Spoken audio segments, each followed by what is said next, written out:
Hey there, Marcus Bronzy here from How to Kill an Hour. Just thought I'd drop you a quick line to say, hey, thank you for supporting the podcast. Myself and the whole team really appreciate it.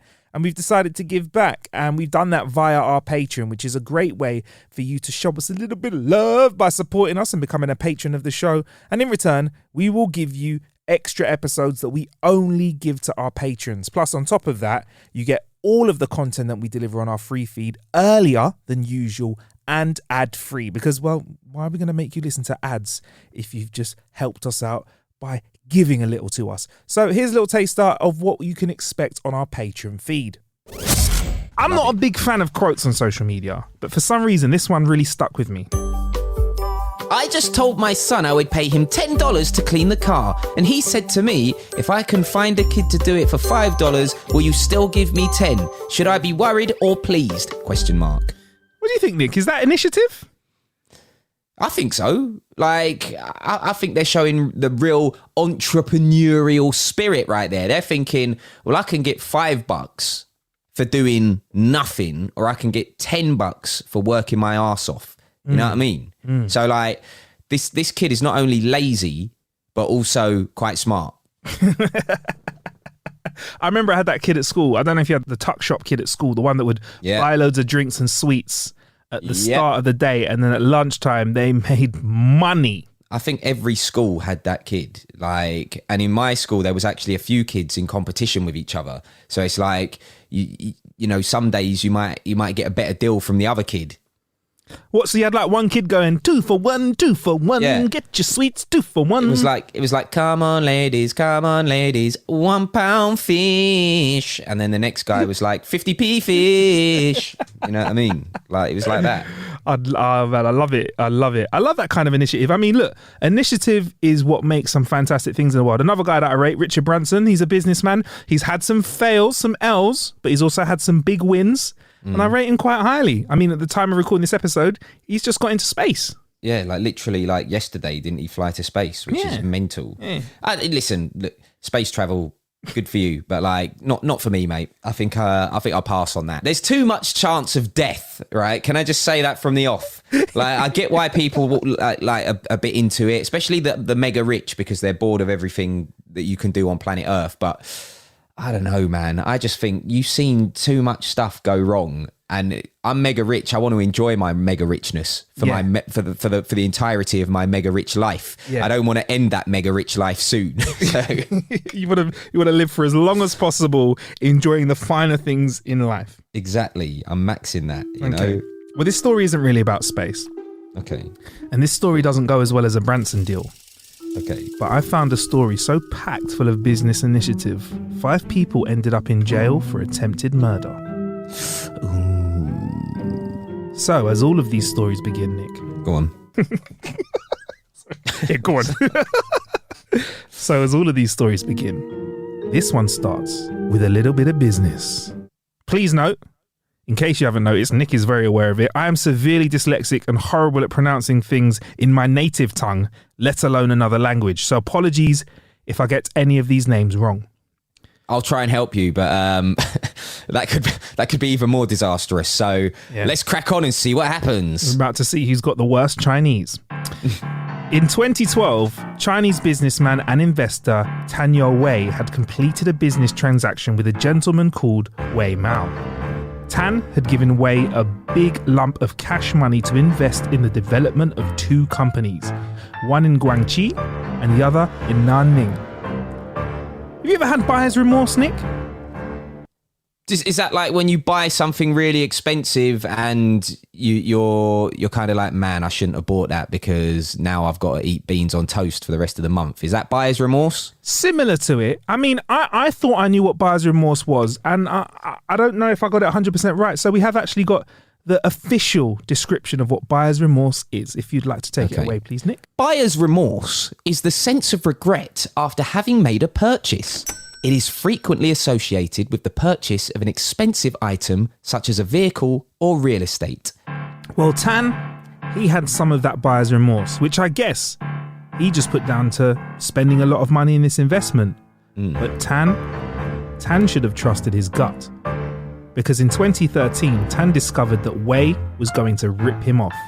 by suing him and his company over a dispute between the two development companies that Tan had just invested in. I don't understand how two companies that you've invested in can have a dispute, but I do know this, Nick. If you gave me £100 and I tried to sue you, it's pretty much a given that you're not going to be getting the £100 back that you gave me, right? If we fall out, right? Yeah, fair.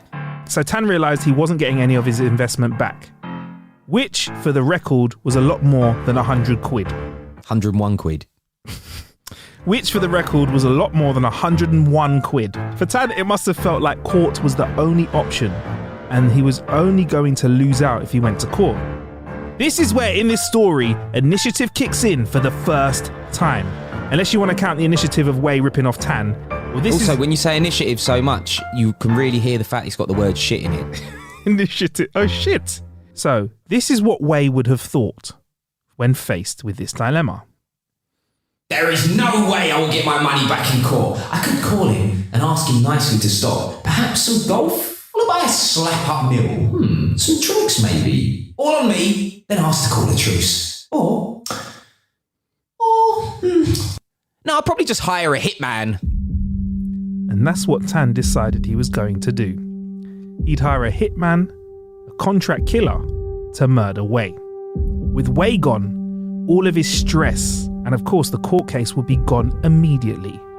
So, how do you hire a hitman nowadays? Walking into the bar, man, I really need to get this hitman situation sorted, man. This is a dodgy part of town. This is like the dodgiest bar in town as well. There's definitely going to be hitmen hanging out here. Just need to look for bald guys in suits. Right, okay, here we go.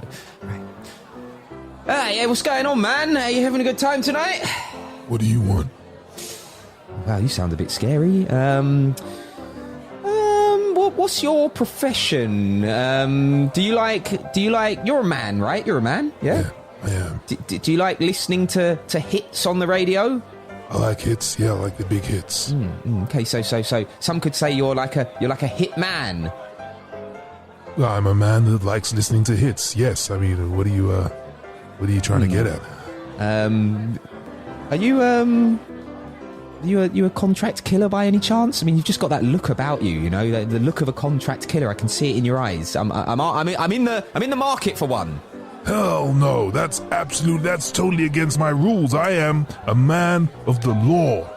But if you go over there, there's definitely a hitman over there. Oh, thank you, my friend. Thank you. And just by hitman, you do actually mean someone who will kill someone in exchange for cash and not somebody who likes listening to the hits on the radio who happens to be a man, just like you. You know, there could be some cross wires here again.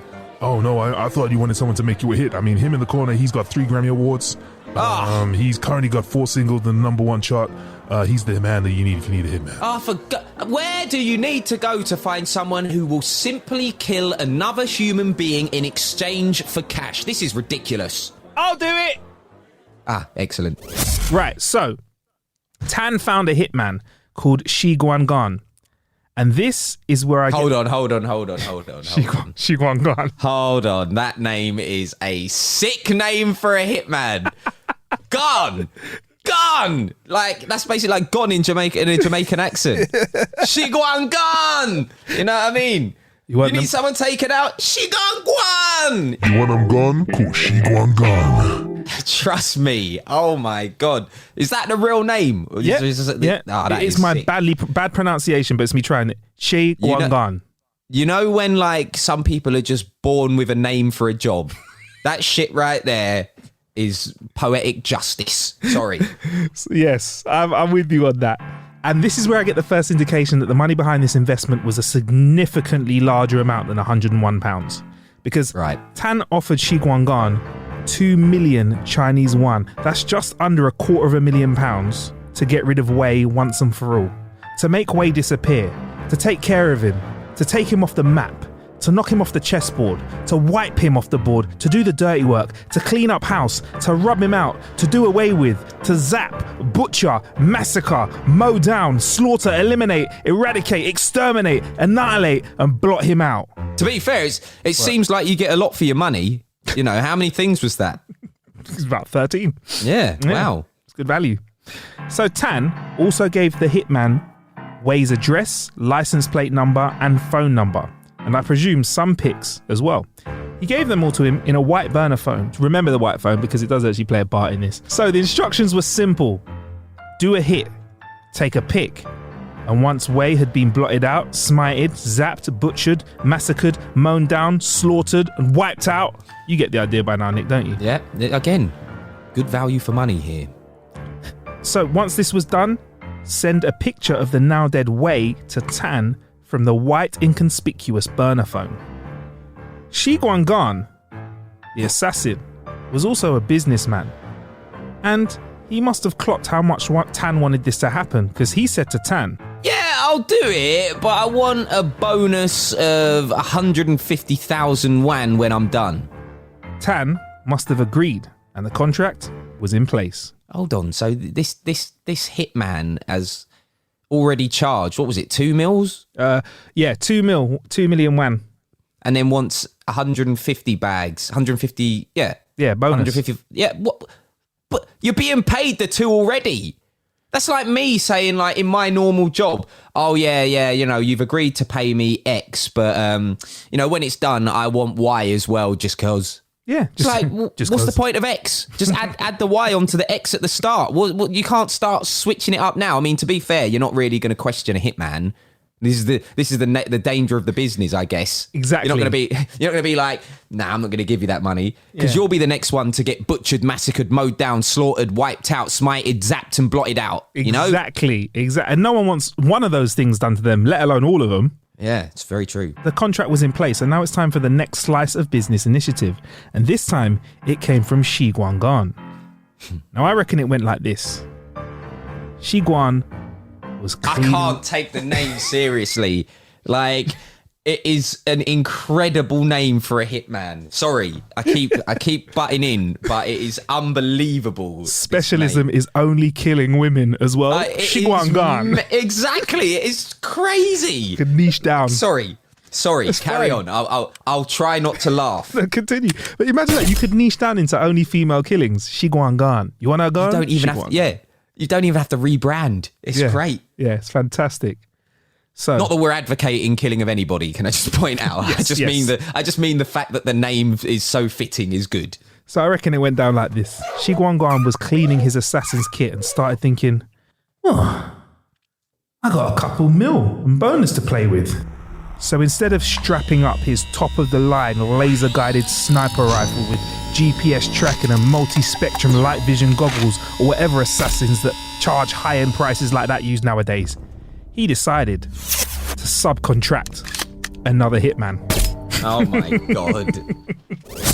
There you go. That's a little taster of what you can get when you're listening to the Patreon-only episodes of How to Kill an Hour.